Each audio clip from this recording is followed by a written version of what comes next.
Aku siang-siang Testarossa pakai ya gimana pakai gitu. Ya, cuman kadang kalau mobil gitu susahnya mungkin dinilai enak dan enggaknya gimana kita beli mobil dengan budget yang sangat rendah tapi nikmatinya maksimal. Terkesan karena aku harus sampai manjat. Dan udah manjat ketemu bapak-bapak dua gitu, yang punya mobil mana? Itu aku masih ingat lah, bilang gini, saya Pak, loh kamu yang punya mobil. Hi Speeders, welcome to another episode of Speeder Talks where we talk about cars, business, philosophy, and everything else in between. So today we're in a slightly different location. We'd like to thank our host for today, which is the Residences at St. Regis Jakarta, for this beautiful, beautiful unit. That's in the Sky Residence unit. That's the type of unit that we're in, and it's already fitted out with beautiful furniture from Magran Living. So thank you so much for hosting for today's episode. Now, guest kita hari ini is quite special. Jauh-jauh terbang dari Surabaya to meet with us here today. Sekalian servis mobilnya juga. Tapi kita udah berterima kasih seorang entrepreneur, seorang businessman yang memang dunianya di dunia otomotif. Dari Surabaya, Bro Andreas Stanley. Thank you so much, Bro. Sudah datang, udah hadir jauh-jauh dari Jakarta, dari Surabaya ke sini. Iya. Aduh, dari pagi nih udah sampai ke sini langsung meluncur ke sini. Langsung meluncur sini. Ambil mobil meluncur langsung ke sini. Aduh, dan meluncurnya ini mobilnya nggak main-main nih di bawah. Ceritain dikit dong soal mobilnya. Jadi tahun 2013 tadi kita. 2013. F12 Berlinetta. F12 Berlinetta V12. V12. Benar. Aduh, itu udah berapa lama tuh udah punya yang Berlinetta ini? Baru sih mungkin berapa ya? 3-4 bulan lah mungkin. Yo, baru banget. Baru banget. Gimana so far experience-nya dari? Ya V12 paling enak menurutku ya F12 ini ya. Gitu ya? F12 yang F12. Berlinetta, walaupun udah 11 tahun sekarang ya? 11 tahun. 11 tahun tuh tetap keren banget. Tetap keren. Mobil. Suara V12-nya masih bisa menggaung dari jauh, bisa kedengeran.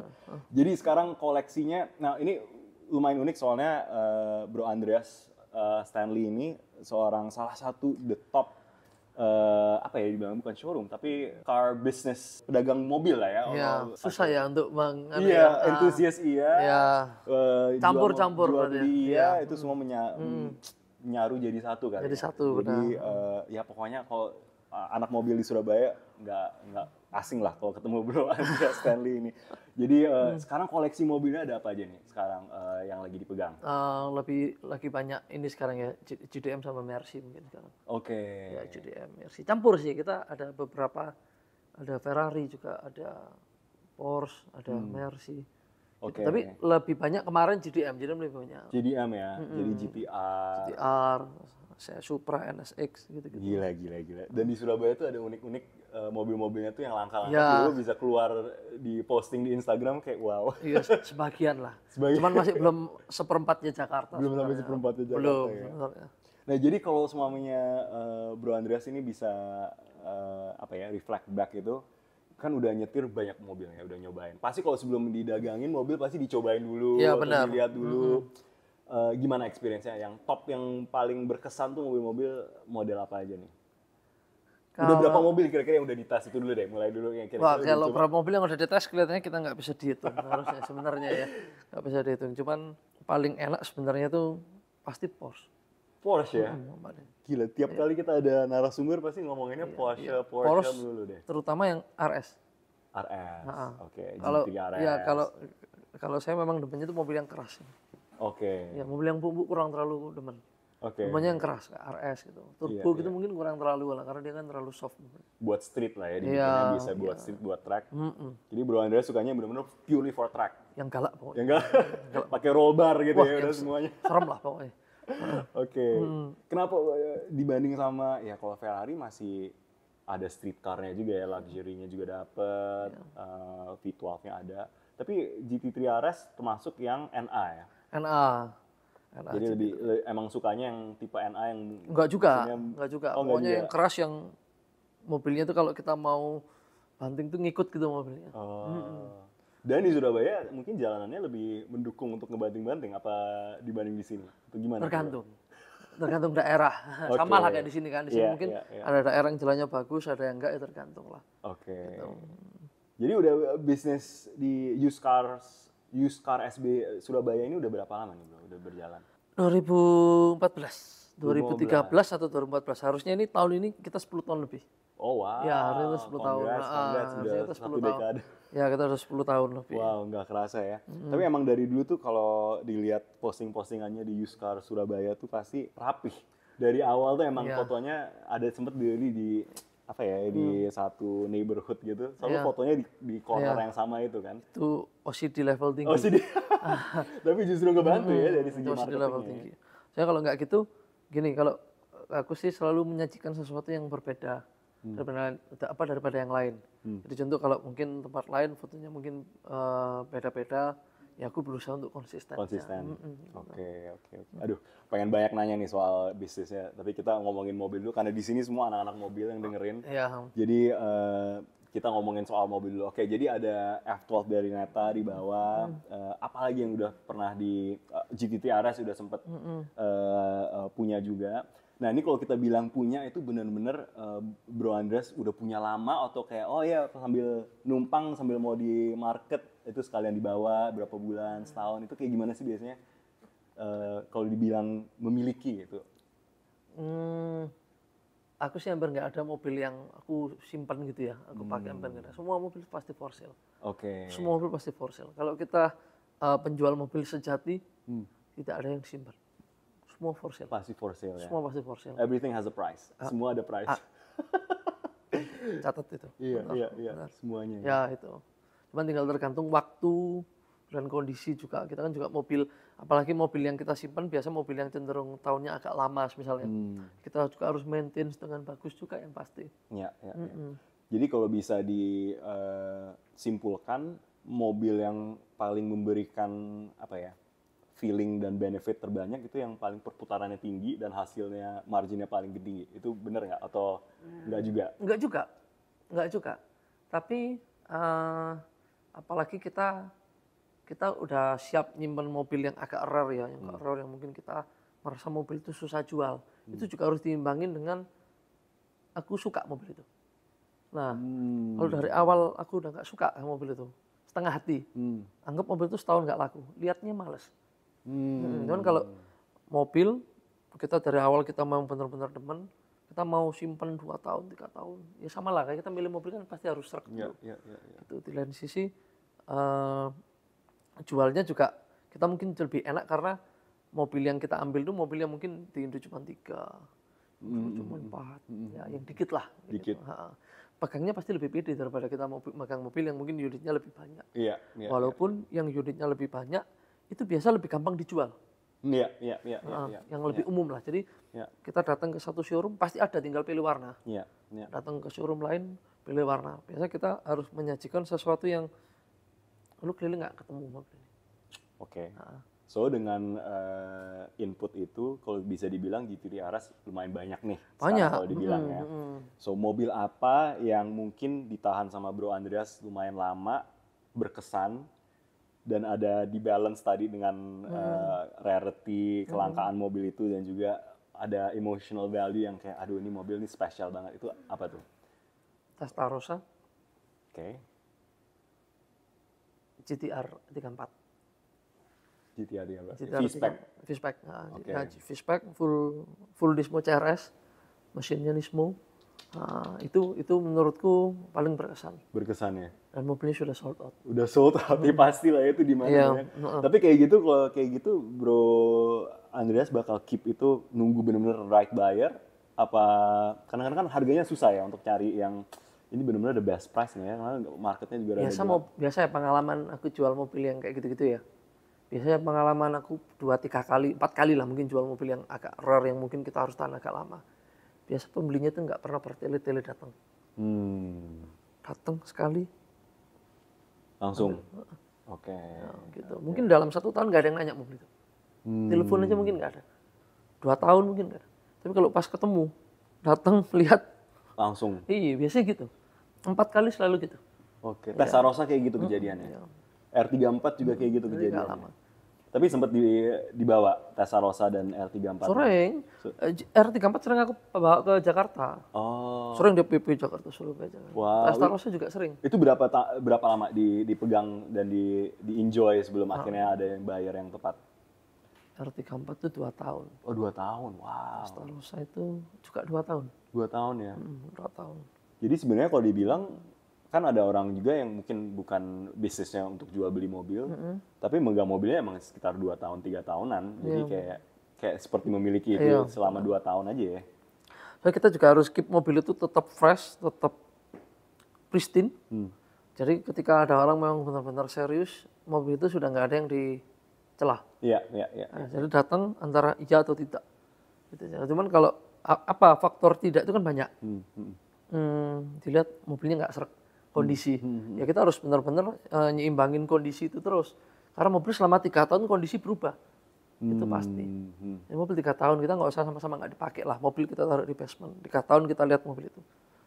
Nyala-nyala apa semua speedometer, shock breaker gini ya. Kita memang harus tetap mobil itu selalu fresh. Iya. Jadi ketika kita menemukan orang yang mau lihat datang udah tinggal ya atau tidak. Tinggal bawa nggak ada PR lah ya. Bawa nggak ada PR gitu. Dari kadang-kadang mobil-mobil apalagi yang unik dan langka ini mesti emang dibawa jalan. Ya. Mesti dibawa jalan. Kalau aku tipikal aku selalu pakai mobil. Iya. Ngantor aku pakai. Oke. Aku siang-siang Testarossa pakai. Pakai ya gimana pakai? Pakai gitu. Iya. Cuman kadang kalau mobil gitu susahnya mungkin parkir gitu aja. Iya. Ya kita agak kesusahan parkir kan, nggak mungkin kan kita parkir. Iya. Ya dempet-dempet ya itu aja sih sebenarnya. Cuman kalau aku pakai. Luar kota pun aku pakai. Wow. Aku pakai. Testarossa aku pakai ke Malang pernah, ke Solo pernah. Wah, aku sampai mana-mana sih. Wow. Ya walaupun agak kepanasan lah habis.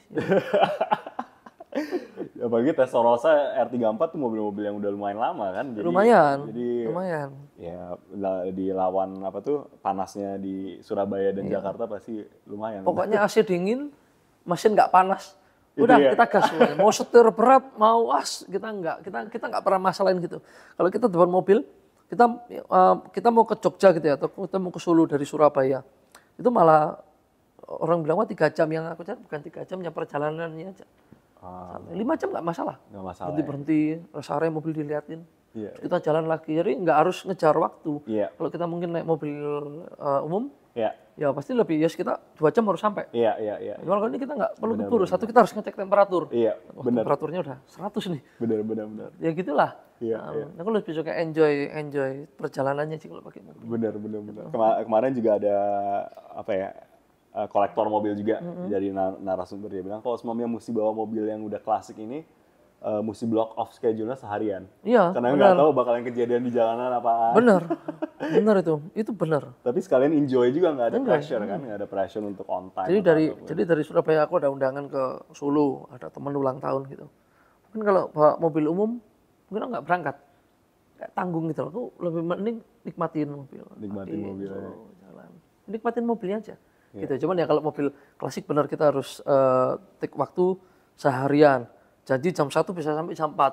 Bisa. Entah bikin janji rada susah. Entah over. Ya kita nggak tahu kadang. Nah, mobil gitu kan kadang surprise. Iya. Oke, jadi ini kan kita udah obrolin banyak mobil-mobil yang udah dicobain, mungkin puluhan ratusan selama udah 11 tahun ini menjadi jual beli mobil. Mungkin yang paling berkesan itu kan tadi GT3 RS. Mungkin satu pertanyaan lagi, ada mobil yang dari dulu mobil impian banget, terus akhirnya one day kedapetan, ini mesti ambil sini. Itu apa tuh, mobil yang mana? Model apa? Apa ada mobil impian sejak kecil yang kayak, ini kayak one day pengen banget sih? Aku punya dikit cerita ya. Jadi waktu aku nggak tahu itu tahun berapa, aku masih kecil, jadi aku lupa. Dulu papa aku tuh beli Picura 512 TR. Picura 512 TR. Aku masih ingat, tapi kan aku kecil nggak tahu itu apa Ferrari apa. Taunya Ferrari gitu aja kan. Picura itu ada di rumahku yang lama. Ya sebenarnya sih aku mengidolakan mobil itu karena mobil itu ada di rumah. Jadi aku selalu ngelihat. Akhirnya kan aku curi tahu, ini apa? Ini Testarossa. Padahal itu TR. Kan beda kan 512 TR sama Testarossa kan beda. Wah, dari ngeliatin sampai suatu hari mungkin 7 tahun lalu lah mungkin ya, aku nemu ini foto itu, Picura itu. Udah nggak ada, tapi Picuranya udah ada. Picura sama fotonya masih ada. Oke. Picura, aku nemu Picura itu, terus Di tahun itu, sorry, enggak. Aku nemu Figura itu 2020. Jadi waktu bongkar-bongkar rumah lama, ketemulah itu. Percaya nggak bisa aku ketemu Figura itu 6 bulan apa 4 bulan lah kemudian. Aku beli Testarossa itu, ditawarin. Wow. Jadi waktu ditawarin Testarossa itu, aku merasa kayak, oh belinya harus aku ambil. Tapi jadi kalau aku lewatin, pasti diambil orang. Iya. Pasti diambil orang. Soalnya itu jarang banget, ada berapa unit di Indonesia. Ya, itu dan bersurat. Wah, itu lebih jarang lagi. Itu. Ya. Jadi waktu habis aku ambil, aku nggak ada rencana untuk cari Testarossa juga nggak ada, karena aku tahu satu mungkin juga mahal, yang kedua yang jual siapa. Tiba-tiba 4 bulan kemudian ada Testarossa nih. Berapa? Terus gini, oh kok masih nggak jauh ya menurutku. Terus nggak lama mobil itu aku ambil. Itu celah nggak lama dari aku ambil Figura itu pokoknya. Wow. Itu. Tapi Testarossa bukan 512 TR. Jadi Figura itu 512 TR. Kalau yang aku kemarin ambil itu Testarossa. Tapi 11-12 lah ya kayak. Ya mirip. Iya. Udah mirip. Terus nggak lama aku telepon papaku, terus aku cerita, "Pak, ingat nggak Figura?" "Oh iya, Figura itu di mana ya?" Gitu, "Ada di sini." "Ya sudah beserta mobilnya." udah skalanya 1 kali banding 1. Masa sih bilang gitu? "Itu Ferrari apa?" Soalnya papaku nggak terlalu suka mobil. Oh. Ya, dia biasa aja. Jadi, itu Ferrari apa nih? Terus aku kirimin foto. Oh iya mobil itu. Padahal kalau orang entusias mobil pasti tahu TR dan Testarossa. Iya. Oh iya. Tahun berapa itu? 87 kalau nggak salah. 87 atau 86. Dan masih inget ya? Your dad masih inget itu? Ingat. Terus ceritanya dia dapat Figura itu dari apa? Enggak, jadi di Surabaya itu kan ada toko buku. Oke. Zaman dulu toko buku kan jual figura mobil, ada figura gambar mungkin hewan. Itu aku yang minta figura. Figura bagus. Itu buat tapi bukan di kamarku ya, cuma itu ditaruh, aku lupa lah di mana, cuma figura itu ada di rumah. Gitu. Berarti kalau TR ya katakan, berarti Figura itu mungkin dibeli tahun 96. Gitu. Ya aku umur 5 tahun lah. 5 tahun. Ya 5 tahun aku bisa milih barang lah udah. Iya udah bisa. Ya. Udah bisa. Oh wow. Jadi itu mungkin yang paling berkesan ya. Yang mungkin dari kecil masih ingat ada figuranya walaupun modelnya beda, tapi akhirnya that's why 2 tahun you enjoyed the car lah ya. Sangat enjoy. Dan yang kedua mungkin R34 dan NSX mungkin. NSX. Karena R34 kalau Testarossa itu kan karena Figura itu kan jadi gilain. Kalau R34 dan NSX pasti karena Gran Turismo. Gran Turismo. Gran Turismo. Nonton ini juga kayak Initial D gitu-gitu waktu kecil. Nonton. Setiap ada yang mobil-mobil nonton aku pasti. Nonton, nggak boleh kelewat lah kalau gitu. Nggak boleh kelewat. R34 dari Gran Turismo atau dari Fast and Furious gitu itu? Mungkin dari Gran Turismo. Gran Turismo ya. Yang dari Gran Turismo. Oke. Soalnya era Fast Furious itu aku udah bisa bawa mobil, aku udah nggak kecil waktu itu. Kalau Gran Turismo kan kita masih SD, masih Gran Turismo 1. Yang 1, yang PS1. PS1. Iya, masih kecil. Jadi masih ingat lah ya. Dan menurutku juga itu gara-gara all these memories waktu kecil, itu yang bikin harganya juga nahan juga sekarang. Karena banyak orang milenial dan bener itu. Masih ingat masa kecil main Gran Turismo, Fast and Furious. Jadi ada fanbase-nya gitu. Sebenarnya yang bikin harga CDM-nya mungkin kuat dan naik itu mungkin bisa jadi karena game itu. Mungkin karena game itu kan dimainin orang sedunia. Zaman kita masih mungkin umur 10 dan 12 lah. Masih main itu. Mungkin bisa jadi karena itu. Iya. Ya kayak ya itu dari contoh itu dengan Testarossa itu masih ada apa ya? Ya memori masa lalu yang kayak oh ya ini model ini nih apapun harganya bakal dicari gitu kan. Dan zaman itu kan kita kan ingat bener kan, game itu kalau kita milih yang di Gran Turismo 2 itu kita bisa pilih yang Fishback to Nur. Iya. Ada yang Nur kan, jadi kita tahu Nur gitu. Iya. Supra kita bisa tahu kalau Supra itu RZ. Iya. NSX ada yang R, kan ngerti kan dari game itu sebenarnya. Iya benar. Iya, benar sih. Kalau nggak gitu kan kita mana tahu. Benar. Iya. Dulu itu kan ada kan merah, putih, abu-abu, terus ada satu yang warnanya agak hijau-hijau gitu. Kalau kita pilih warna itu langsung keluar Nur gitu. Millennium Jet. Itu warna itu kan ada Millennium. Iya, ingat gila itu nostalgia banget itu. Gila ya itu. Iya. Oke, kalau mamnya itu yang berkesan ya model-model. Apa model mobil yang mungkin dari Bro Andreas mikirnya oke, ini mobil bakal bagus banget, tapi ketika disetirin pas dibawa, ternyata mengecewakan atau not as good as I thought lah? Yang Ada nggak? mengecewakan ya. Yang mengecewakan kayak nggak cocok banget nih. Mungkin itu satu personality atau yang subjektif ya dari Bro Andreas. Tapi buat Bro Andreas yang kayak oke, ini sebenarnya not yang gue expect gitu lah dari mobil. Aston Martin DBS Superleggera. Waduh. Oke. Mobil itu dilihat cantik banget sih emang. Aston Martin sih. Lebih bagus dari F12. Jauh. Iya. Keren mobil itu. Mungkin lebih bagus dari Ferrari yang baru-baru. Tapi kalau udah dinaikin, jauh banget. Mobil itu kayak gede, panjang, kayak susahnya tadi. Susah banget. Kapan pernah punya kan, itu DBS. Dan gini, kan baca speknya itu kan 600 horsepower. Tapi aku kerasa kayak waktu aku gas kayak nggak 600. Aku nggak tahu apa yang ditulisnya 600 apa mungkin torsinya. Atau mungkin dia waktu dipecok dia spin, aku juga nggak tahu. Gitu. Tapi mobil itu sangat cantik, luar dalam. Lebih dinaikin, mungkin dipakai ngebut kurang enak. Iya.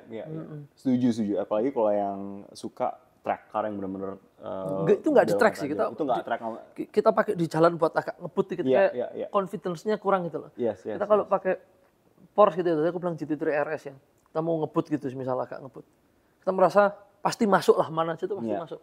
Gitu. Soalnya itu emang sempet cobain Vantage V12 dan feelingnya juga sama. Padahal V12 musinya kan kayak tapi emang pas ngegas tuh kayak kayak nggak terlalu. Manual kan? Enggak, yang itu bukan manual. Yang itu kayaknya masih single clutch. Tapi yang warna kuning. Tahu? Iya. Aston Martin gitu mas. Kayaknya Grand Tourer emang kayak gitu. Iya, dinain gitu. Enggak juga. Enggak juga. Karena dipakai kita mau. Iya, Grand Tourer ya, itu juga Grand Tourer. Pas stylenya Aston Martin aja yang kayak gitu ya. Tapi enggak, mungkin bisa jadi style mobil Jerman gitu. Ya mungkin bukan buat kita yang ugal-ugalan. Bentley. Iya. Kecuali McLaren ya. Kalau McLaren kan kita kayak go-kart kan, beda lah. Kalau McLaren sih. Iya, McLaren sih gila sih itu. Mungkin lebih gini, mungkin kita bisa ngerasa mobil itu enak itu mungkin kalau kita udah umur 50. Mungkin kita baru ngerasa. Benar. Wah, kita dulu ternyata salah ngomong di speed grid kemarin. Salah deh, tarik deh enak-enak mobil ini. Mungkin itu 20 tahun lagi. Iya, kayaknya sih gitu. Kalau hari ini mungkin kita demen yang raw, yang mobilnya itu rigid, yang enak, yang apa ya, track gitu, keras, stiff. Ya, 20 tahun, punggungnya sakit. 15 tahun lagi mungkin kita baru ngerasa, oh iya salah ya, Aston Martin itu ternyata. Benar. Ya mungkin itu masalah. Yang dicarinya comfort seat bukan bucket seat lagi. Benar ya. Kalau sekarang kan kita maunya GT3 RS, mungkin 20 tahun lagi kita naik GT3 RS. Ini kita kalau udah masuk keluar gimana ya? Keluarnya udah susah. Gitu. Benar. Mungkin masalah umur aja sih itu, bukan masalah mobilnya nggak enak sih. Cuman mungkin seleranya kita sekarang itu. Iya, benar. Bro Andreas sudah berkeluarga? Sudah. Jadi masih tetap maintain bahwa GT3 RS itu prioritas nomor 1 dari segi mobil yang paling enak ya. Karena kadang-kadang pikir, mau bisa bawa keluarga juga dalam mobilnya. Ya kan kita udah mulai berubah dikit nih kita setelah udah punya anak tuh kayak sebenarnya enjoyment dari driving itu juga nggak cuma sendiri juga kadang-kadang. Dulu waktu anak satu, aku ke mall pakai GT3 RS, stroller masuk. Muat ya? Cukup kok, stroller satu. Pernah niat ini. Suster naik mobil lain. Lalu sustermu gimana lagi? Ya deket kok rumah sama mall, kan gak ada bedanya juga. Suster ikut. Ya pas kita minggu kepinginnya bawa itu, ya udah stroller taruh depan, ya berhubung anak nggak bisa diem ya, dia lari-lari di belakang pegangan roll bar gini. Ya udah ya pokoknya yang penting kita nggak ngebut aja kan, udah gini aja, hati-hati ya, paling kalau dia nggak pegang dikit kepalanya bisa kena roll bar. Iya benar. Kalau dia udah di belakang kita nggak bisa ngambil. Kita kan gede nggak bisa kan ke belakang. Iya benar. Gitu. Jadi kalau tetap sih, cuman kalau sekarang anaknya 2 mungkin agak nggak bisa. Udah mulai mikirin yang gede-gede nih mobilnya. Iya benar. Soalnya mikirnya juga bukan untuk tempat duduk untuk 2 anak, mesti ada susternya juga. Iya, ada susternya aja gitu. Jadi mesti yang lumayan luas. Mungkin kalau kayak Porsche gitu ya, Turbo S gitu atau Carrera S tadi, kursi belakangnya ada. Tapi itu untuk anak-anak. Iya, benar. Buat kita aja mungkin nggak pas. Iya. Kita harus benar-benar duduk itu nggak nyaman sebenarnya. Iya, benar. Kecuali kursi depan maju banget. Cuman nggak enak, kita nyetirnya kan jadi. Iya. Begitu. Jadi yang kalau untuk yang sendiri GT3 RS udah clear. Cuman kalau yang untuk sama keluarga mobil apa nih yang udah dicoba kayaknya, wah ini kalau untuk semuanya rame-rame, funnya masih dapet, speednya masih oke, comfort masih oke, anak-anak juga masih muat. Pasti urus. Urus ya? Oke. Pasti urus. Urus ya? Pasti urus. Udah coba kemarin urus. Wah top sih sebenarnya. Top ya? Top. Oke. Top itu. Menarik. Top spec. Good choice. Urus itu top spec menurutku. Oke ya. Udah mulai lumayan banyak juga ya sekarang udah yang masuk ke Indonesia kayaknya. Iya, banyak sekali. Populer jadi, lah.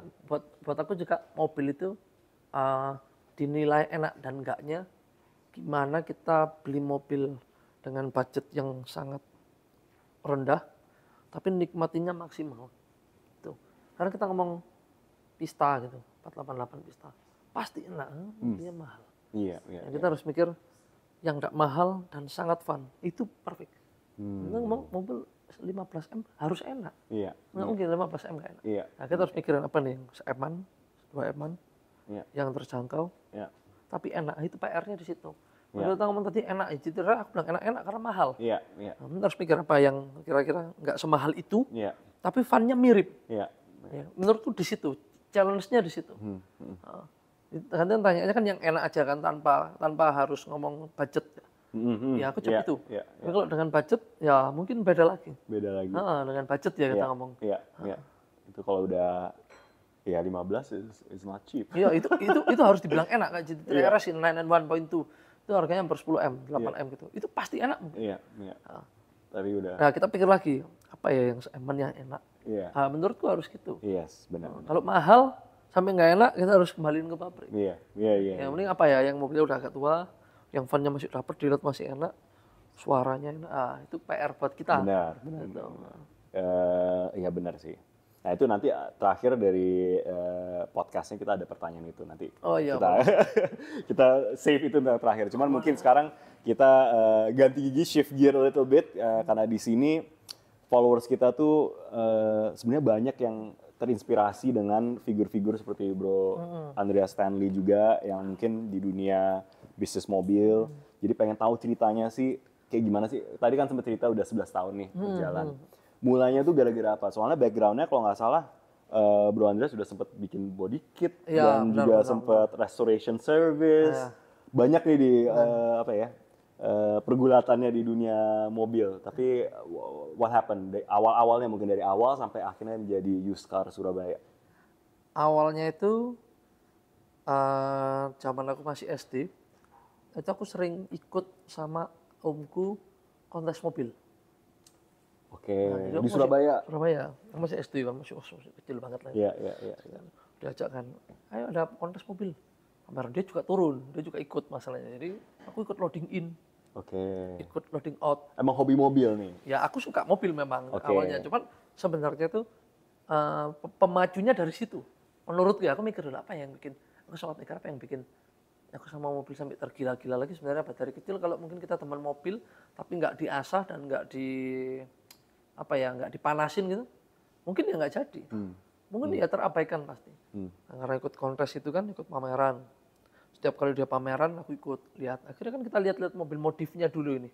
Dan di tempat mobil modif itu kan pasti isinya orang car enthusiast semua. Nggak ada yang nggak pasti. Nggak ada orang iseng-iseng pasangin pelek ikut pameran, kan hampir nggak ada. Orang ikut pameran itu berdasarkan dia memang ingin memamerkan mobilnya ke car enthusiast lain. Kan gitu. Dari sana aku mulai mikir lagi, gimana ya caranya aku punya mobil modif ya. Mobil pertama, aku dapat mobil pertama, langsung ganti velg, enggak. Gitu. Ya karena pemicunya dari situ. Oke. Terus ikut kontes kan. Apa ini mobil pertamanya waktu itu? Mobil pertama itu Kia Picanto. Oke. Kia Picanto. Wah dulu. Ngeri lah kasih lampu-lampu kolong gitu. Neon lights. Oke. Tapi emang waktu itu emang eranya emang kayak gitu modifikasi. Mobilnya kan? orange. Oke. Neonnya biru. It's okay tapi nggak masalah. Lampunya kan ada tuh di dalam bawah. Merah. Wah pokoknya top lah. Oke. Nah, udah kayak gulali gitu kan. Terus ikut kontes. Cuman kan itu kan salah arah. Harus lama-lama kita ikut kontes mobil kita ngerti. Apalagi kita di kontes mobil itu kita mengenal ratusan orang. Sesama car enthusiast semua. Dari kontes mobil. Mungkin bisa jadi aku bisa kenal sama customerku atau mungkin teman-teman dekatku mungkin bisa jadi awal mulanya juga dari situ. Ini tahun berapa nih waktu mulai kontes-kontes? 2005. 2005. Masuk umur 14 benar. Oke. Ya, 2005. Oh enggak kalau lihat kontes mobilnya itu dari tahun 2000. Tahun 2000, cuman mulai ikutnya 5 Dia tahun setelah 2004, itu. 2005 mulai SMP itu. kan. SMP lulus SMA ikut-ikut kontes, terus ikut klub mobil, akhirnya kenal A, kenal B, kenal C. Dan menurutku orang yang kenal aku udah lama ya, imageku itu selalu mobil. Oke. Iya, jadi nggak ada style image-nya apa gitu, nggak ada. Pokoknya selalu mobil. Entah dulu ikut kontes mobil, entah pernah punya bengkel. Pokoknya semua tentang mobil. Oke. Jadi setelah modifikasi, terus mulai terjun ke bisnis di dunia mobil itu apa? Kan tadi masih hobi. Itu bengkel variasi. Jadi habis lulus SMA, terus mikir, wah ngapain ya?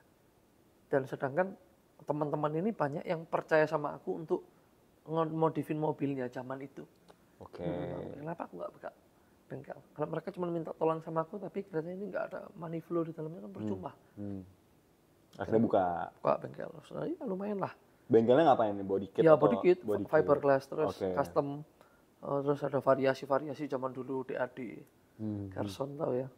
Nggak tahu Ya, apa tuh? ya ada dulu zaman dulu modifikasi itu, terus banyak sih ada kayak jual pernik-pernik juga. Oke. Custom ini semuanya? Enggak, kalau yang body kit custom semua. Oke. Enggak jualnya enggak custom, semua custom. Oke. Terus yang ini yang pernik-pernik itu apa? Ada pernik-pernik zaman dulu itu kayak setir, pedal. Oke. Aksesoris lah ya? Iya, aksesoris itulah. Itu bawa dari luar atau? Dari luar. Zaman dulu masih setir belum digoreng-goreng kayak sekarang. Kira-kira sekarang setir mugen gitu kan. Iya. Tapi fokus JDM, produknya customer-nya. Ya JDM karena zaman dulu teman-temanku mobilnya JDM semua. JDM. Jadi zaman dulu kira-kira jarang lah ada BMW yang sampai dimodif. Oke. Terlalu rata-rata masih mobil Jepang. Iya. Rata-rata masih mobil Jepang. Terus 2014 baru mulai 2013 sih, 2013 mulai serius jual mobil. 2014 aku bikin Instagram Yuskar SBY. Bikin kan Instagram Yuskar SBY. Aku diketawain sama beberapa orang. Dia bilang gini, bisa jual mobil ratusan juta di Instagram.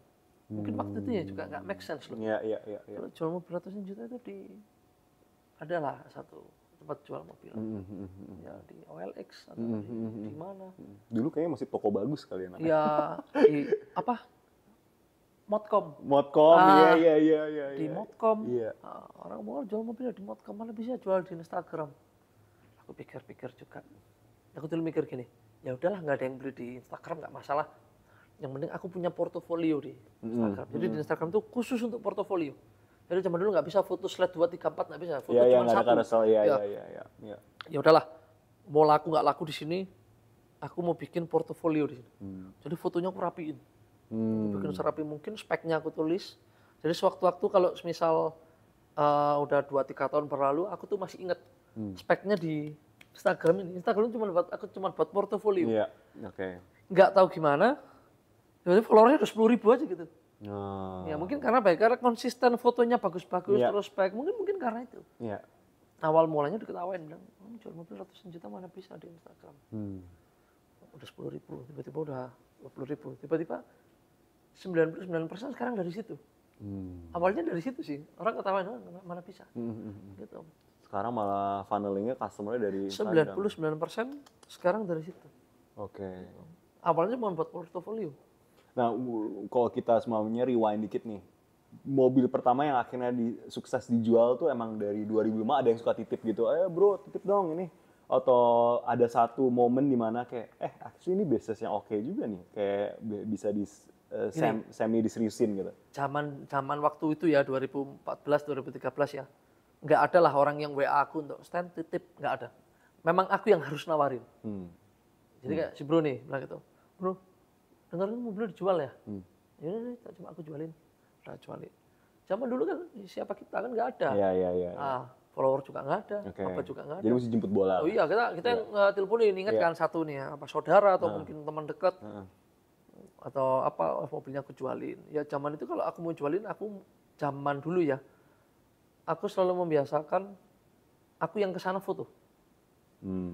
dikontrol medianya dikontrol. Ya, aku yang kesana foto, misal itu consignment ya zaman itu. Sekarang aku udah nggak terlalu consignment. Ya ada yang consignment, cuman nggak sebanyak dulu. Mungkin sekarang 80-20%. Oke. Zaman dulu aku datang. Kenapa aku harus datang? Kalau aku udah datang, aku udah lihat sendiri mobil itu. Sekarang kan kita nggak ngerti mobil itu bekas apa, bekas accident. Ada yang difoto bagus. Ya sekarang zaman sekarang menipu lah foto-foto kan. Ya. Terus kita ngelihatnya bagus, mobilnya kempling semua. Setelah kita datengin, ternyata enggak.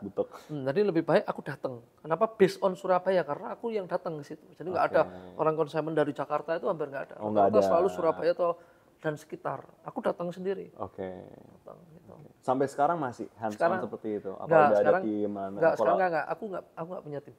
Jadi sekarang kalau aku foto mobil Fisker tuh pure aku yang foto semua. Jadi enggak ada. Emang hobi foto juga? Ya hobi foto juga. Aku foto pakai handphone gue. Oke. Sampai sekarang tuh yang di showroom foto yang rapi itu juga handphone? Iya, pakai handphone. Pakai handphone. Oke, jadi yang sukses pertama kali ngejual mobil sampai kayak itu tuh apa mobilnya, inget nggak? Ingat dulu. Itu iseng ya, beli dulu yang serius ya, beli Mazda 6.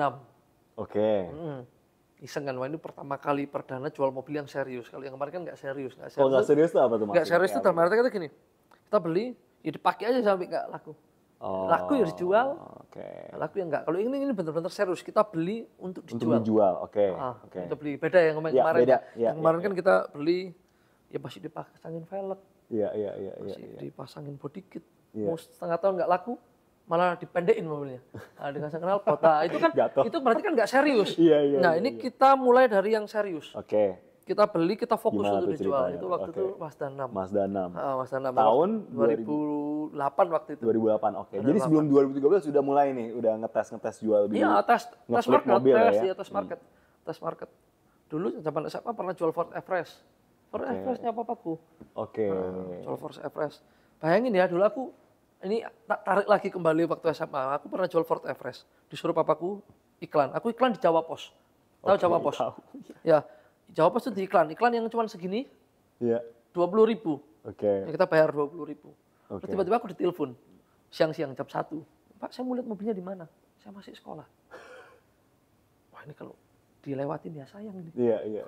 Iya Pak, saya di sini. Ya udah, saya mau lihat ini. Ya udah, ya di sini oke. Manjat pagar aku. Mobilnya di luar soalnya. Mobilnya di luar. Mobilnya di luar, manjat pagar ketemu. Loh, yang punya mobil mana? Dikira kan saya anaknya mungkin atau mungkin gurunya mungkin. Saya Pak. Loh, kamu yang punya mobil? Iya Pak, iya oke. Ya walaupun nggak jadi beli orang itu ya. Cuman menurutku itu berkesan karena aku harus sampai manjat. Dan udah manjat ketemu bapak-bapak dua gitu. Yang punya mobil mana? Itu aku masih ingat lah bilang gini. Saya Pak. Loh, kamu yang punya mobil? Oh, iya Pak, gimana ngeladenin dia? Itu waktu SMA tuh udah. SMA sampai belanin manjat mobil aku taruh depan. Wow. Itu. Karena kalau aku tahu kalau mobilnya udah di dalam, misal aku ada apa-apa jam 1 atau jam 12 kan nggak bisa tamu aku masuk kan itu bukan apartemen itu kan sekolahan, nggak bisa kita sembarang masuk. Kita parkir di warung depan. Udah kita ngeladenin. Akhirnya 2-3 kali aku ngeladenin. Cuman itu yang pertama. Jadi aku pertama jadi inget. Ngeladenin 2-3 kali itu manjat pagar juga. Nah, yang kedua aku udah pintar. Jadi sekolahku depan belakang. Aku taruh depan. Kalau nggak perlu manjat taruh belakang.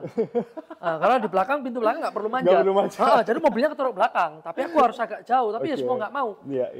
Akhirnya gitu. Kalau nggak mobilnya di rumah kan bisa minta tolong orang rumah. Cuman aku selalu bilang gini.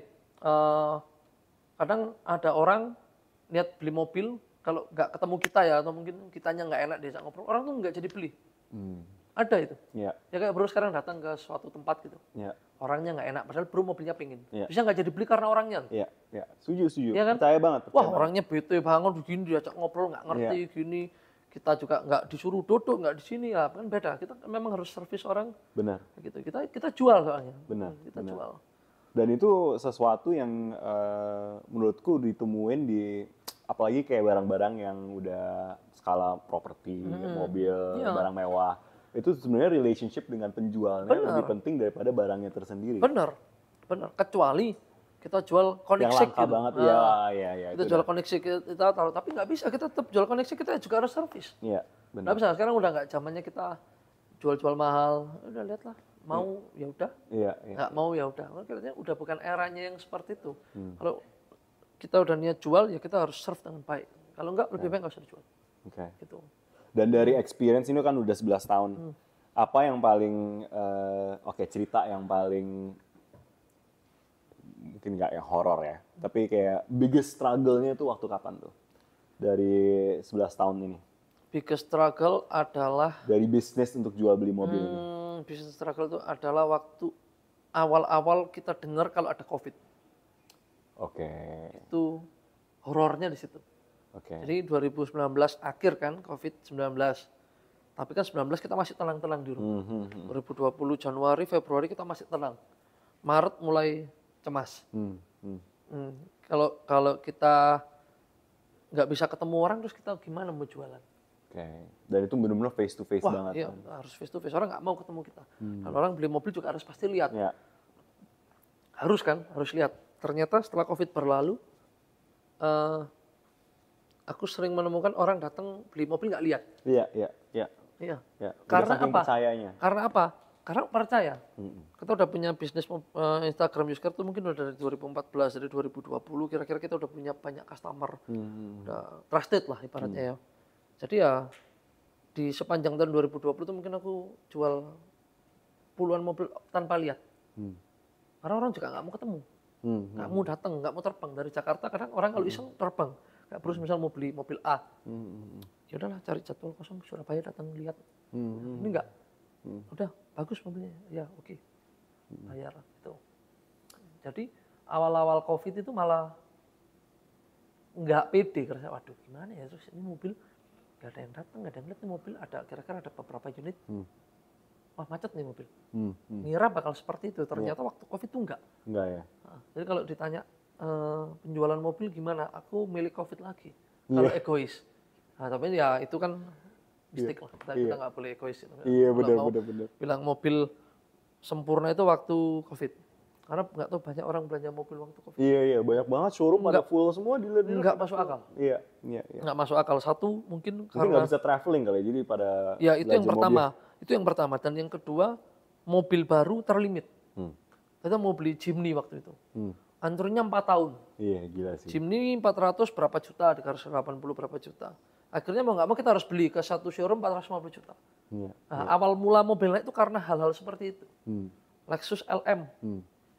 2M gitu sebenarnya, 2, berapa, sorry hampir 3M. Ini udah 2 tahun. Tiba-tiba di showroom A ada ready. 2,8 price list, ini 3,2. Iya. Nah ya, awal mula mobil naik itu gara-gara itu.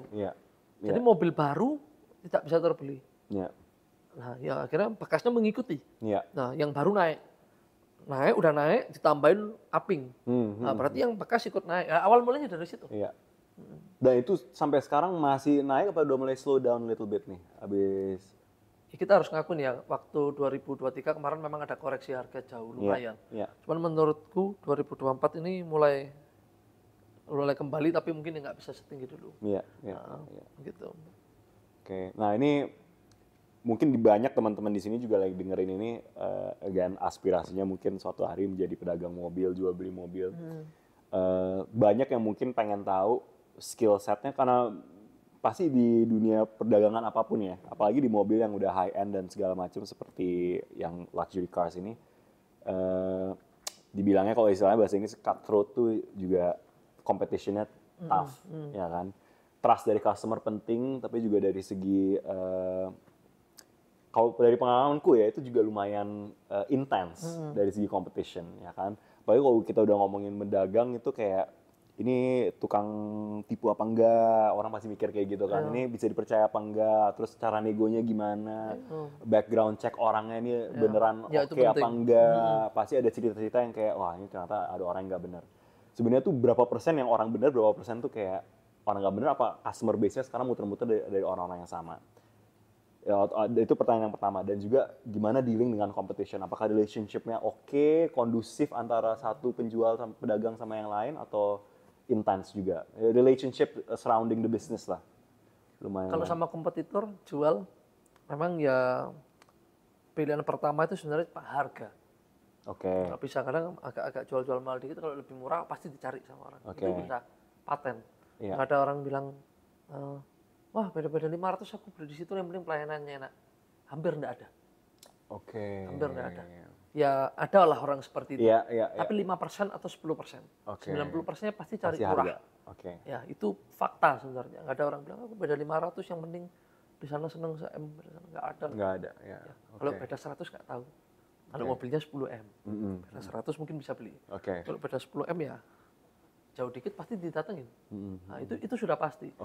Dan kenapa sekarang kalau ngikutin used car SPY, aku lebih banyak jual mobil yang lebih rare. Karena kalau kita udah jual mobil yang rare, kadang aku sering ngecek market SL 600. Di market kok cuma aku yang jual. Nah, jadi kita juga nggak perlu bersaing. Kita juga nggak buka yang ngawur banget lah, yang sampai 2M sekian, yang nggak harganya juga. Ya kita buka sewajarnya, kita nggak ada saingannya juga. Nah, kalau aku lebih demen yang begitu sekarang. Ya, walaupun yang begitu movingnya pasti lebih slow daripada mobil yang umum. Kayak Carrara GTS S 458 itu kan bisa dibilang kan kalau untuk supercar mungkin yang terfavorit hari ini kan mungkin itu ya. Nah, jadi bersaing banyak. A jual 6, sini 5,8, situ 57. Berarti kan udah kompetisi. Tinggal kondisi kan berarti kan sekarang. Nah, gitu. Jadi kalau aku kenapa pilih jual mobil yang sedikit rare, ya alasannya sebenarnya itu. Nggak ada market price-nya. Ya gitu. Satu nggak ada market price-nya, kita bilang 6 bulan nggak laku, setahun, misal katakan ya kita apa gitu setahun nggak laku, mobilnya juga nggak turun. Itu penting. Nah, kira-kira kita, kita pegang mobil yang 1 tahun turun, 2 tahun turun. Satu kita udah kena penurunan, yang kedua kita harus bayar ulang tahun. 2 kali ulang tahun, udah lumayan. Belum rewel. Bayar ulang tahun. Kan harus ada biaya. Pajak. Kita ngerayain ulang tahun. Happy birthday itu udah 40 gitu kan. Kita harus ada biaya ulang tahun. Benar. Biaya, I like that. Biaya ulang tahun. Dan ini juga mungkin pertanyaan dari banyak teman-teman juga kalau dilihat dari komen-komen di IG ya, kecuali khususnya di dunia jual beli mobil. Wah, ini gorengan nih udah pasti harganya lagi digoreng dan parah banget, harganya naik terus. Emang tadi kan sempat cerita ya, mungkin karena demand-nya juga tinggi banget sejak pandemi, habis itu supply-nya limited dari showroom segala macam sampai ke used cars. Tapi seberapa benar sih memang motivasi dari seorang pedagang itu kayak kita naikin yuk harga ini yuk bareng-bareng yuk. Ada nggak sih itu discussion-nya antara jual beli atau bisnis showroom, antara showroom yang jual satu model gitu? Ada nggak ya? Udah kita ini aja yuk, kita jual segini aja, lo sama gue ada nih 3 unit, nggak ada yang lain, oke ya kita let's itu teorinya gitu bisa. Pasti orang mikirnya kayak gitu kan. Teorinya udahlah, si A punya, si B punya, si C punya, udah kompak ya. Terus pada IDN kita ditawar, udah jadi nggak kompak lagi pasti. Sebenarnya every man for himself, udah diri sendiri aja. Diri sendiri, dia merasa kalau mungkin ditawar mungkin 30%, dia merasa masih untung bisa dijual. Nah, cuman kalau secara kompaknya mungkin waktu ketemu nih ngobrol. Jual sini ya, oke. Dealing kita. Tapi pada kenyataannya mungkin belum tentu bisa kayak gitu. Belum tentu bisa kayak gitu. Karena urgensinya orang pasti beda-beda. Nah, beda-beda. Ada yang mungkin yang mau jual cepat, ada yang mungkin aku nggak demen lah mobil ini, jual lah. Ada yang wah aku demen banget. Nah, pada kenyataannya pasti gitu. Benar. Karena di dunia nggak hanya mobil, dunia jam, dunia lukisan, itu kan kayak gitu kan. Let's say ini ada artis baru nih, kita beli yuk semuanya painting yang ini, habis itu kita bareng-bareng naikin harga dari painting ini. Atau di jam juga kayak gitu, kita ke Rolex dealer, kita beli semuanya, habis itu kita hargain segini. Itu kejadian juga nggak sih di mobil kayak gitu? Ya kejadian enggak gini, kita juga sebenarnya harus lebih pintar tuh dari segi apa, kita juga harus tahu mobil A di luar negeri berapa. Referensinya ke luar negeri juga. Itu penting, itu menurutku itu basic. Jadi kita lihat nih mobil A, di luar negeri berapa? Kalau di luar negeri nggak semahal di Indo, misal ada mobil yang di luar negeri mahal banget, di Indo murah. Ada yang kebalik. Ada yang kebalik. Nah, ini kan jomplang kan, kita lihat berarti apa yang bikin sini mahal? Barangnya, suratnya, atau mungkin kondisinya kita lihat. Tapi yang paling penting menurutku harga di luar negeri itu yang paling gampang jadi patokan. Iya. Ya itu paling gampang, itu paling simpel. Iya. Kita kan sekarang kan bisa Google kira-kira. Kalau anggaplah mobil Jepang ya kita lihat yang di Jepang. Mobil A berapa juta yen, convert ke sini berapa M. Plus pajak dan segala macam dihitung. Ya itu harus dihitung. Iya, Jadi kalau mobil di luar negeri gini, kalau mobil di Indo 4M, di luar negeri pun juga 4M. Berarti di Indo murah. Iya. Karena kalau udah misal kita ngomong hari itu kita kirim mobil itu ke sini. Kan harus bayar pajak 100%. Iya, benar. 100% 4M. Iya. Murah nih mobil di sini. Iya. Nah, kita harus mikir di situ. Oke. Dari mobil yang di luar negeri kira-kira harganya sama di sini sama. Itu mobil itu berarti di sini murah. Karena kan di sini pajaknya kita mahal. Iya. Gitu. Kita harus ngitung seperti itu karena masuk sini minim ya. Kalau mobilnya 4M masuk sini 6-7M. Iya. Beserta pajak dan kawan-kawan. Iya. Dan kayaknya juga customer sekarang udah mulai makin pinter untuk nge-research. Mungkin 2013 baru mulai bisa research online, kan informasinya sekarang lebih transparan juga ya. Jadi nah zaman sekarang malah yang nggak pedagang lebih pinter. Lebih ngerti. Research dulu. Research. Iya.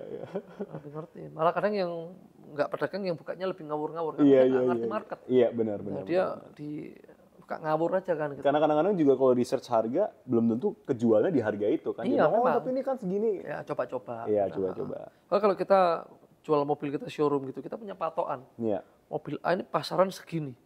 Jadi kita nggak mungkin buka sampai di atas itu jauh sekali. Iya. Kecuali itu mobil itu spesial sekali ya. Iya. Ya kecuali itu spesial banget ya nggak tahu. Itu lain cerita. Oke. Cuman kalau yang mungkin mobil yang nggak sespesial itu, ya kita nggak mungkin ngawur. Iya. Mungkin satu lagi soal bisnisnya. Pernah nggak ada, pasti kan di sini tuh nggak bisa untuk background check mobil kan. Itu sangat sulit. Kalau di luar negeri itu ada kayak Carfax, bisa dicek history bengkel dan segala macam. Itu ada nggak pengalaman kayak udah ambil satu mobil ternyata waduh ini ternyata mobilnya Pernah. lemon, abis itu kayak waduh ini mesti di ini. Nah itu what happened dan apa yang diimprove sejak itu? Aku pernah tuh dulu beli mobil A. Zaman itu mungkin berapa tahun lalu ya, itu mungkin 7 tahun lalu. Oke. Ya. Aku belinya sambil nafsu mobil itu. Oke. Ya, jadi aku pengennya cepat gitu lah. Aku juga nggak terlalu cek terlalu dalam. Ternyata juga mobil itu bekas accident. Oke. Mobil itu bekas accident karena aku tahu mobil itu bekas accident. Mobil itu langsung tak rugiin waktu itu juga. Tapi yang penting jujur, oke ini. Ya, aku jual apa adanya. Terus kayak gini. Mau nggak? Ya udah lah segini aku, rugi banyak sih waktu itu. Jadi mobil itu aku beli, rencana memang mau aku bangun pelan-pelan lah. Karena mobil ini orangnya itu ngakunya mobil ini nggak nyala lama, jadi kondisinya itu kucel. Gitu. Aku lihat kucel. Oh, kita kan langsung punya kalkulator express. Iya. Apa namanya itu bahasanya itu? Quick count. Ya, kita punya quick count langsung. 100 lah habis. Iya. Bagus. Nah kita kan pasti punya kalkulator. Kalau lihat mobil nggak rapi gitu kita langsung sekilas gitu. Iya, kira-kira di sini. Wah, 200 habis ini. Iya. Wah, nggak sampai lah. Iya. Ini gini beres. Kita kan punya kalkulator. Kita punya kalkulator. Oke. Salah kalkulator. Jadi 100 habis lah ini. Udah. Waktu itu mobil mau aku cat. Mobil aku bongkar total. Harus kan? Iya. Dibongkar total itu baru kelihatan. Tapi kan waktu aku beli kan nggak mungkin kita mau beli mobilnya si A. Bro aku bongkar ya. Mana mau orang. Jadi kita sekarang juga dilema juga mau beli mobil. Ngecek sekarang kita mau ada bekas accident kita ngerapiin, orang ngerapiin hebat-hebat kok. Bengkel cat bagus-bagus sekarang. Zaman sekarang bengkel cat bagus-bagus. Iya udah bagus ya. Kita nggak mungkin bisa beli mobil orang kita mau semaunya sendiri. Bro mobilnya aku bongkar total ya jadi satu-satu terus aku pasangin lagi. Bagus nggak mungkin kita. Iya. Gitu, ya. Nah itu loss berapa persen tuh dari nilai belinya, ingat nggak? Hampir 50. Wah. Hampir, tapi ya aku ya udah lah ini harus. Itu pengalaman. Ya. Itu harus itu. Itu menurutku secara persentase paling tinggi ya itu. Paling tinggi itu. Secara persentase ya. Itu paling tinggi, tapi ya udahlah. Oke. Nah, akhirnya setelah itu yang diimprove apa? Emang mesti background check dari kayak komunitas gitu kayak makanya let's say di JDM gitu kayak komunitas ini kenal nih ownernya. Semuanya nanya gitu. Bro, ini mobilnya aman nggak gitu. Atau bengkel-bengkel ada kayak ada network bengkel. Itu kalau mau ekspres. Kalau mau ekspres gitu. Karena gini, sekarang kita ngomong mobil hobi ya. Bro kan juga punya mobil hobi. Mobil hobi itu kan sudah tahu, oh ini mobilnya si ini, dulu punyanya ini, si ini. Mobil kan nggak banyak, mobil kan nggak banyak. Beda kalau kita ngomong Alphard gitu, kita nggak tahu nih Alphardnya siapa nih. Kita datang gitu di mall Alphard malah. Cuman kalau kita ngomong paling gampang aja lah, kita ngomong Integra, Type R gitu, yang remnya ini, knalpotnya ini, velgnya ini, pasti punya si A, full spoon gitu, misalnya kita ngomong. Oh, si A atau 458 full Novitec yang dalamnya ada panelnya tengah yang ternyata full Novitec knalpotnya doang yang enggak. Oh itu punyanya si A. Nah, kita kan kadang ini kita tuh secara nggak langsung kita tuh merhatiin mobil orang segitunya loh harusnya. Nah, kita datang ke Four Seasons gitu atau datang ke suatu car meet gitu. Kita kelihatannya tuh kayak cuman tolak-tolak gini aja. Cuman kita tuh langsung tahu suatu 2 tahun lagi lah kita tiba-tiba lihat mobil itu, kita langsung, ini kan mobil yang nggak tahu kita bisa secanggih itu. Itu cuma sama mobil kita bisa gitu. Sama mobil nggak bisa loh. Sama orang gitu ya, atau mungkin sesuatu lah, atau nggak tahu rumah lah. Kita ngomong rumah, alamat lah rumah kita 2 tahun lalu ke sana. Sekarang suruh datang lagi. Lihat mana ya ini ya?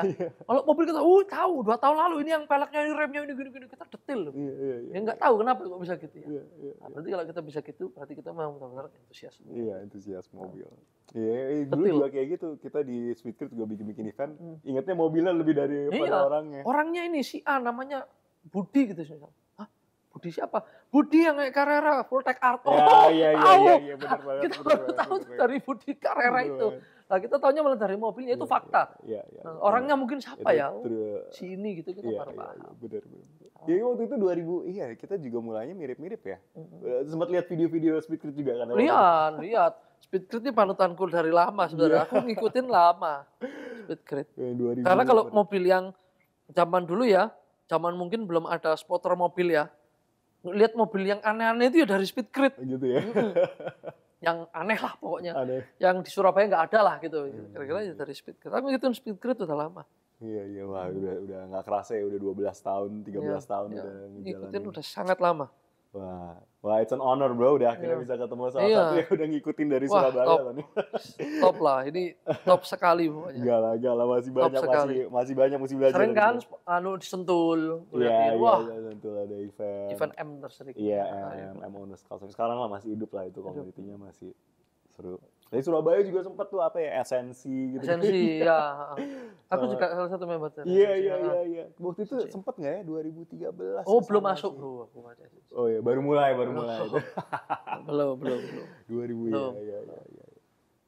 Tapi ya seru lah, orang-orang Surabaya hebat-hebat semua. Nanti pas kesana tuh udah culture mobilnya elit banget lah pokoknya, orang-orang Surabaya keren-keren semua lah.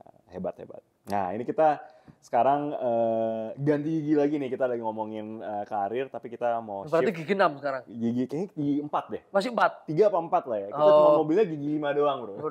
Zaman dulu. Mobil tahun 90-an. Iya. Oke. Jadi kita 5 gigi doang.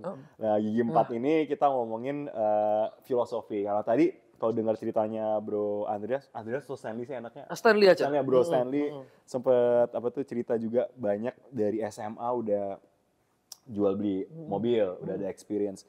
Sampai keluar sekolah manjat pagar dan segala macem. Ini kalau bahasa Inggrisnya is a true hustler nih. Orang-orang benar-benar yang chasing the deal, yang bisa fulfill dan yang basically di appreciate customer juga, bahwa you go the extra mile to make sure mereka mendapatkan apa yang mereka mau. Nah itu belajar dari mana? Is it from ada satu yang di hand me down dari your dad atau dari om atau apa yang diajarin? Enggak, kegigihan itu aku dapat dari papaku sebenarnya. Papaku itu seorang pedagang sejati kalau menurutku dari dulu. Jadi dia itu juga dulu pernah punya toko handphone, pernah punya toko gadget lah. Kurang lebih aku merasa orang ini sangat gigih sekali.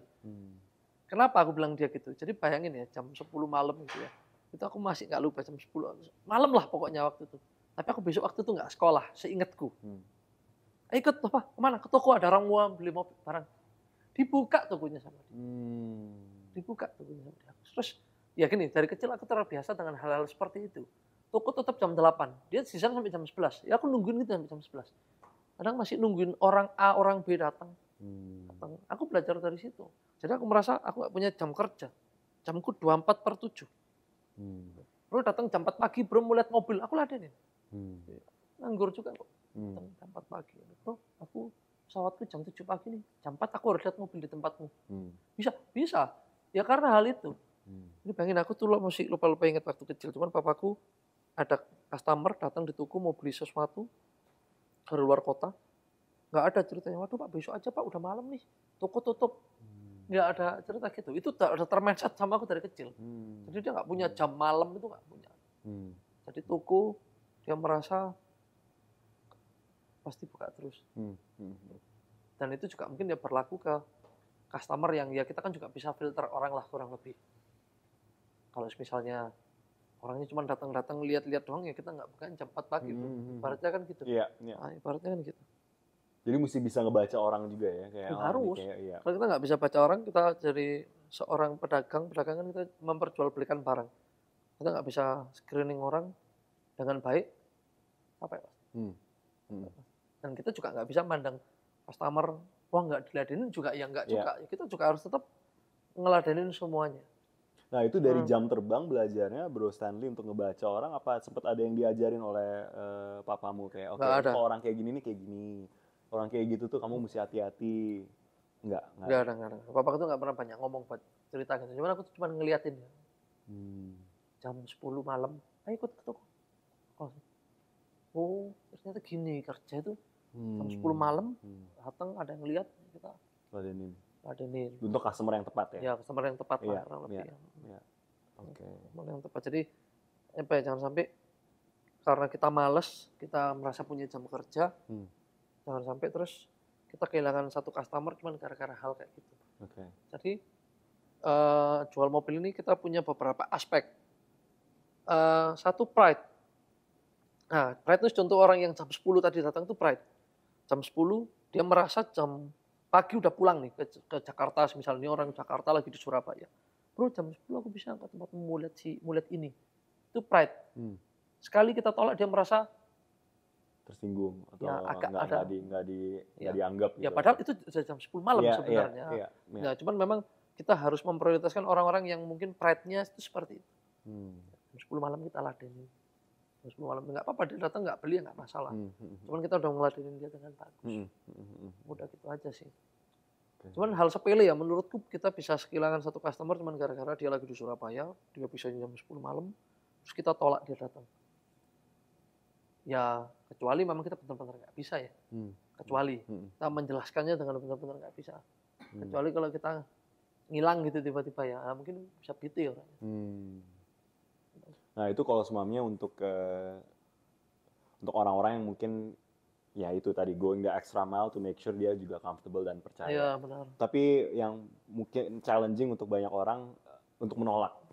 When to say no, kayak oh, ini customer udah nggak bener atau ini orang udah nggak bener, itu sempat kejadian juga. Dan itu belajarnya dari apa tuh? Apakah dari dengar dari A, B, C, ini hati-hati ya bro Stan sama orang ini, atau Bro Stanley juga baca sendiri kayak ini soalnya sering juga dapat kayak review jelek si A ya, kita mau si A dapat review jelek, cuman kadang di lain sisi kita juga harus tahu dia review dia ini dicap jelek sini karena apa, kita kan juga nggak mesti bener. Sering aku juga dapat gitu, ada si A bilang sama aku, bro ngantar sama ini wah orangnya ribet nih gini. Kita nggak tahu dia bisa ngecap si A ini ribet karena apa. Karena si ini nggak bayar. Oh ya, oke, kita ulas lagi. Nggak bayarnya karena apa? Kan nggak mungkin orang diem-diem nggak bayar. Jadi ada sesuatu yang bikin orang itu nggak bayar. Bisa aja yang menceritakan ini yang nggak bener. Itu juga bisa. Benar. Sering aku 2-3 kali lah dapat gitu. Oh, jangan sama ini lah gini-gini. Aku merasa orang ini sama aku baik-baik sih. Tapi aku telusurin orang ini. Beli sama aku normal. Bayar. Oke lah, semua berjalan dengan mulus. Aku telusurin, kenapa? Oh, kenapa? Om, kemarin gini. Iya kemarin saya mau ceritakan akhirnya kan. Ini semua ini gini. Enggak saya bayar. Ini kurang karena titik. Oh, pasti ada sebabnya. Gitu. Kita juga harus filter juga lah. Kadang ada orang bilang, wah ini jangan sama ini bro, ini nggak bener. Cuman kita juga belum mesti nggak bener orang ini gitu loh. Iya. Jadi Bro Stanley kalau ketemu customer baru atau orang baru, itu kepercayaan trust itu di 100% apa 0%? Dia mesti gain trust itu menjadi 100% atau semuanya di trust dulu baru kayak ada satu kejadian, oke ini orang Nggak bisa, kita harus trust dulu sih. Trust dulu. Jadi 100% dulu nih mulainya. Iya, kita harus trust dulu. Kita kalau sampai nggak trust dulu, kita bakal nggak ada kejadian transaksi apa-apa. Karena kita udah nggak trust dulu sama dia. Iya. Dalam arti kata trust itu juga harus taruh jarak. Ya trust tapi ya. Nggak sampai kayak, wah semuanya dibuka dan itu nggak. Masih, iya. Itu. Ya memang positif itu perlu, positive vibes itu memang harus perlu. Cuman positive vibes itu juga memang harus diimbangi sama kita jaga jarak. Seberapa sih? Iya. Dan yang terakhir mungkin dari segi approach dan filosofi bisnisnya, emosi dan logika, kadang-kadang nyatu nih. Apalagi bisnis yang passion dan segala macam. Itu sama sekali dipisah ketika Bro Stanley dealing dengan bisnis ini, atau kadang-kadang emosinya juga masuk juga? Nggak bisa dipisah. Ini sudah aku usahakan untuk dipisah, tapi dia nyatu lagi. Emosi dan apa tadi? Ya logika dan ini emosi harusnya begini. Dan logika ini udah berusaha aku taruh di kamar sendiri-sendiri sebenarnya. Cuman nggak bisa, mereka selalu ketemu. Dan ternyata di bisnis yang lifestyle dan hobi, memang mereka harus bersatu. Tapi susah gitu, kadang kita bisa susah dan kita ketemu R34 Fishpack 2 gitu. Aduh, beli kak ya. Iya. Oh, ternyata Testarossa tadi ya. Logika. Berapa? Segini. Mahal ya. Tapi ini ada lagi. Gimana ya? Kayak gitu. Iya gitu.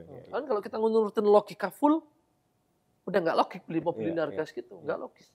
Sama sekali nggak logis. Kita beli mobil klasik harga yang ngeri lah pokoknya, belasan miliar. Nggak salah. Mau Ferrari baru harganya segitu. Kan itu logikanya. Kita ketemu lagi sama emosinya. Wah, ini mobil nggak ada yang punya nih. Itu kan emosinya di situ. Memang ini harus diseimbangkan. Kadang kita kalau terlalu pakai logika juga nggak ketemu beli mobil ini pasti. Karena kita kalau pakai dan sebaliknya, ya juga bisa nggak ketemu. Memang harus ditimang-timang. Yang pernah salah beli ya pernah. Tapi pernah dapat hoki yang sangat besar ya pernah. Jadi ya balance lah. Balance ya. Waduh, menarik banget sih. Aduh, banyak sebenarnya yang pengen ditanya, cuman kita kayaknya mesti ke gigi kelima nih yang terakhir nih. Jadi lightning round ini akan ditanyakan 2 opsi, nggak usah mikir panjang, langsung jawab aja salah satu dari kedua itu. Cepet. Jadi nggak usah mikir logika. Ini pure emotion. Ini pure emotion. Berarti nggak boleh pakai logika nih? Udah nggak pakai, langsung kayak ini emosi semua. Ini 100%. Ini udah pure truth lah ya. Oke, udah siap? Siap. Oke, Sunday morning drive, Sunmori atau track day? Sunmori. Oke. Nomor 2, touring pakai motorcycle touring atau pakai yacht? Yachting. Motor, oke. Nomor 3, Porsche or Ferrari? Ferrari. Oke. Nomor 4, Vespa atau sport bikes? Vespa. Oke. Yang terakhir yang mungkin ada sulit, GTR atau GTR. NSX? Cepet banget. Oke. Aku belum mendengar yang kedua loh. Nggak usah dengar yang kedua. Aku nggak tahu, pokoknya GTR. Kalau keduanya Testarossa gimana tuh? Waduh. Bentar. Gini. Tergantung GTR-nya yang apa dulu. Oke. GTR kan banyak. Ya, generally speaking lah ya GTR ya.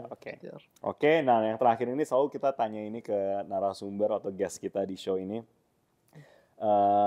Coba dibayangin Bro Stanley masih tinggal di Surabaya, keluarga masih berkeluarga, posisinya masih kayak sekarang deh.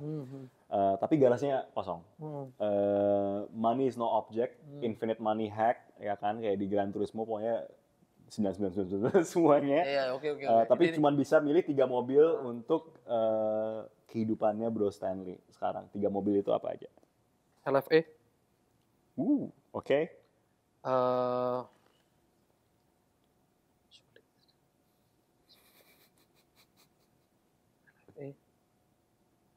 Spectre. Oke. Muat tuh 2 anak di belakang. Ya. Nah kalau LFE tadi aku jawab nggak pakai mikir. Iya, oke. LFE, Spectre, ya. Spectre. Udah ini nggak bisa dijawab sembarangan, ini harus dipikir ini. Spectre. GTO aja lah. GTO, oke. 99 lah. Wow. Ini kita ke GTO ngomongin 599. Oke. Bukan Mitsubishi GTO, ini 599 GTO ya. Kan udah RLF itu.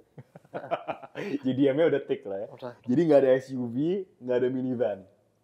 Anak-anak ini harus ada minivan SUV gitu. Ya terserah, tapi kan cuma ada 3 mobil. Oh, 3 mobil di rumah gitu? Iya, di rumah. Oh, sorry.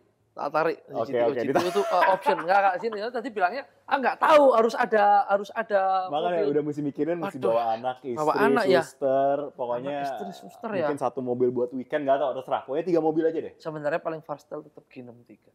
G63, oke. Itu pasti banyak yang jawab G63. Lumayan ya, G63 karena itu ya. yang paling... Pokoknya SUV yang performance SUV itu. ya, nggak 1 atau 2. Itu cukup.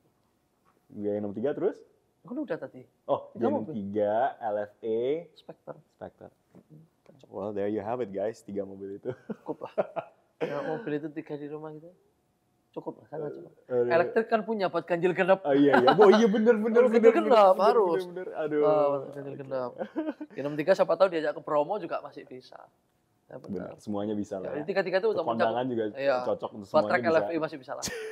Oke. Walaupun sayang pasti ya. Walaupun sayang tapi masih bisa.